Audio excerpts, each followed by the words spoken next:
అదిగో భక్తుడైన యోబు మన ఎదుట ఉన్నాడుగా, స్తుతి చెల్లించాడండి. స్తుతి కలుగునుగాక అన్నాడు. అక్కడతో ఆగాడు అనుకున్నారా? ఆరోగ్యం కూడా దెబ్బతిందిగా. భార్య వచ్చి దేవుణ్ణి దూషించి చావరాదు అంది కదా భార్య. దేవుణ్ణి దూషించి చావరాదు అని అంటే, అమ్మా మూర్ఖురాళ్ళు మాట్లాడినట్లు ఎందుకు అట్లా మాట్లాడతావు? దేవుడు మనకు మేలు చేశాడు, మేలులన్నీ అనుభవించాం. ఇప్పుడు కీడు సంభవించింది, కీడు అనుభవింప తగదా? మనం అనగలం ఈ మాట? మనం అనలేమండి. నిజభక్తి అన్న దాని గురించి మాట్లాడుతున్నాను. పరిస్థితులన్నీ అనుకూలంగా ఉన్నప్పుడు చేస్తున్న భక్తి అది భక్తి కాదు అసలు. నేను అంటాను దాన్ని ఆచారం అంటాను.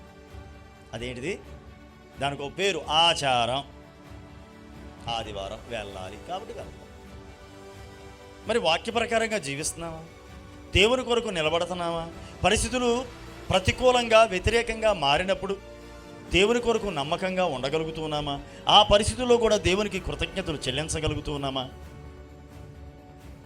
ఎవరైతే అలా ఉండగలుగుతారో, ప్రతికూల పరిస్థితుల్లో కూడా ప్రభు కొరకు నిలబడతారో, వారు నిజమైన భక్తి పరులు. నేటి దినాల్లో మనము దేవుని కొరకు భక్తి కలిగిన వారిగా ఉందుముగాక, నిజ భక్తి పరులుగా ఉందుముగాక. నామకార్థ భక్తి పరులుగా మనం ఉండకూడదండి. నామకార్థ భక్తి అస్సలు మనం చేయొద్దు. అలాంటిది వద్దు మనకి.